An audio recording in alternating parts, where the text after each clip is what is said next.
It was really good basketball game. I thought both teams played well. Donnie has a good group. I thought some exceptional shooters and some guys that can make plays off the bounce.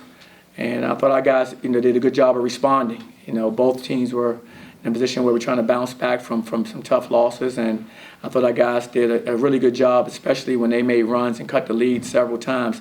I thought we always had someone step up and make a play and regain the momentum. And that's what you want to see from your team. Is you want to see how they respond, through adversity. And I think we've shown, through most of the season that when faced by that type of adversity, our guys have stepped up and made plays and responded. Obviously, that game in Sunrise was a terrible way to lose, such a gut punch at the end. How did you think your guys kind of put that one behind them? Did that linger a little while in practice? I mean, it's always tough to lose like that. Well, there were a lot of things we had to learn from. A lot of times, any kind of tough situations, tough lessons are usually lessons learned. So we used it as a teachable moment for our guys. I didn't want them to dwell on the shot that got thrown in at the end because.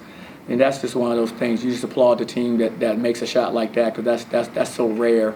But I wanted to just kind of comment on the things that we didn't do as well besides that shot. And so we spent a lot of time on that. I got the guys over at my house for a little celebration for the holidays because I wanted to also clear their minds from that because I know that would still be lingering. It was lingering in all of our minds. So I want them to understand that we have to take a next play mentality. We can't dwell on that. We have to move forward. We played well enough to win the game, and the team throws in a shot at the end. I mean, you have to live with that, and I didn't want that to be the thing that we carried over into this game. I don't think we did. The way we started the game, the way we responded, I thought we were able to let that go and move forward to the next opponent. Mizzou really got you with those 3-pointers there, and Stetson managed to kind of get a little over on you to keep themselves in the game. Do you think we talked to Darius about this? Do you think you guys did a little better against 3-ball this time? Or do you think there's still work to be done in that area? No, I think we did better. I thought definitely did better. We gave up 13 threes versus Missouri. We gave up 9 threes today, 7 of them in the first half. So I thought the big adjustment was at halftime. We talked about it and discussed what we had to do better defensively in the second half to defend the 3, and I thought we actually executed that fairly well. What do you think about Ithiel Horton that stretch of the game? I mean, it was only a 1-point game maybe a couple minutes before, and he went coast to coast. Maybe saw them lagging on defense, decided to dunk the ball, and that just seemed like such a huge momentum play. It really was. I mean, I didn't know what he was going to do. I thought we had the break set up pretty good. I was hoping he stayed aggressive and kept pushing it, and he did. Made a really good play for us. And like I said, it definitely was a huge momentum play. The crowd erupted. I mean, he finishes it off with making the free throw, and we were able to go on a good run from there. Coach, Stetson came within 3 points various times throughout the game. For the fans at home, they see games throughout the season where you guys get off to a hot start, but they come creep back in. Can you help the fans understand, people understand what that the basketball is a game of runs, and it's something that you guys are sure going to improve on and working on? Absolutely. We're still a work in progress. We're 12 games in right now with 9 new guys on the team. And so there's a lot of learning to go, and there's a lot of improvement to be made in our team. We know that. And, I mean, college basketball, there's a lot of parity. There aren't a whole lot of teams just blowing teams out because you get up by a certain number of points. Teams are going to make runs, as you mentioned before. You said it perfectly. Teams are going to make runs, and we're going to make runs. It's just part of the game. You just want to make the last run and be the last man standing at the end a lot of times. But our guys are doing a good job. Everybody has good players, so you're not going to just go out and blow teams out, and at this level too often. So, I'm proud of our guys' effort and their energy, and it's all about just finding a way to win one game, and I thought we were able to do that tonight.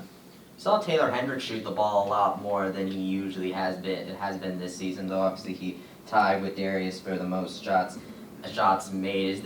Is Taylor really wanting to shoot the ball, or kind of what made things the way where he ended up shooting the ball a lot today? He was open. And he was open. And, for us, that could be anybody. You got your open looks, we expect you to take them. And he was open in the high post. He was open around the basket. He was open on the perimeter for shots. He didn't force too many shots out there. So he just took what the defense kind of gave him.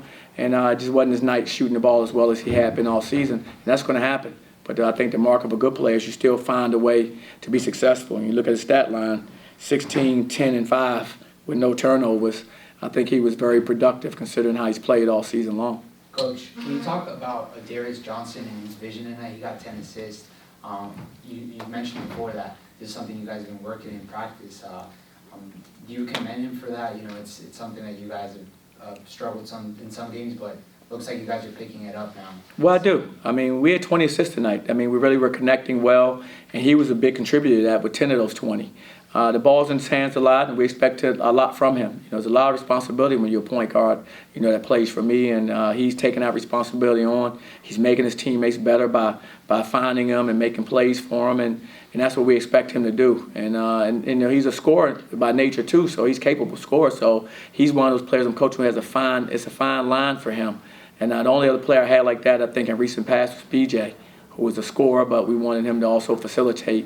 And he learned how to do that very well for us. And I think Darius is in the process of learning that as well. What do you think about Donnie and his Stetson team this year? I know they got a couple good wins to start the year, beat Florida State and South Florida. They've had some close losses. So talking to him out in he was here for a number of years, as you know. Just what do you think about him and his team this year? Well, I have a lot of respect for Donnie and what he's done, you know, in coaching, you know, at Florida, of course, and then here at Florida's assistant, of course, here as a head coach, and now at Stetson. I mean, you know, he does a good job with his team. He works hard. You know, you can tell they're well coached, and they play that way. So I have nothing but respect for him and his program. You know, it's nice having a program like that that's 35, 40 minutes down the road, because we know we can have competitive games, and we can, you know, whether guys are working out in the summer and playing against each other. There's so many things you can do when you have teams that are in close proximity to that talent. And so I'm rooting for them to do well, just like I'm rooting for us to do well.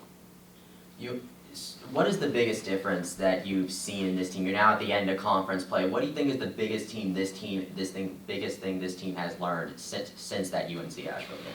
I think we've learned that we're never out of a game. You know, we've been in some games where we've been down and we've made runs and been able to compete in. I think our guys have shown, you know, that fortitude, that when they're in position where they're down, or even tonight where teams are making runs and they're closing in on us, that guys can step up and make plays. And it's usually somebody different too. Like today was Ithiel, but I thought Jalen's two buckets were very big buckets when they were making runs to kind of slow them down as well. So people don't, you know, see Jalen, or Darius hits a big three in the corner. You know, Ithiel, of course, did it a few times. C.J. Kelly hits a big three when I think they cut the lead to 2. I mean, so we had a number of guys make plays, and like I said, it's nice when it's not always the same guy. You know, like it's a night where Taylor really wasn't hitting on all cylinders, you know, as far as scoring the basketball. You saw a number of guys step into that role and make those plays for us. So I think we learned that we have good depth, you know, good strength with our depth. We're not afraid to go to our bench. I thought Brandon Suggs came in and gave us a huge lift tonight, and he's done that for us throughout the season. So I think those are the things that I kind of learned about our team. So if I would have asked you in September or something, said at the end of non-conference play, you're going to be 9-3, maybe a possession here or there for maybe even being 12-0. Obviously, you would take it, but how would you kind of evaluate this part of the season thus far? Well, this part of the season's over, you know, and I thought we've had some really good moments during this part of the season, but you know, I'm never satisfied, as you know. The only way I'd have been satisfied is we were 12-0, and we're not. So, but there are lessons to be learned in all of it. You know, we'll get better from these experiences, I'm sure of it. And that's how we're going to approach it. Now we're back at 0-0 starting conference play after Christmas. That's just the reality of it. But I thought we finished up, you know, on a good note. We got a good win before the holidays, and we'll regroup, you know, right after Christmas, and we'll start preparing for our next opponent. Coach, could you possibly give us an update on C.J. Walker? Is he getting better? Are we going to expect him to see him soon? CJ's improving for sure. You know, I don't expect CJ to be out, you know, much longer, based on how he's been, you know, working out and rehabbing. Everything's going according to, you know, way the trainers and everyone that's working with him want to see, and he's feeling better, so he's getting there. It's just a process for him, but I don't see him being out, you know, very much longer. It's just a process of him just getting himself healthy. Merry Christmas, Coach. Hey, Merry Christmas, guys. Appreciate Merry it. Christmas. Thanks.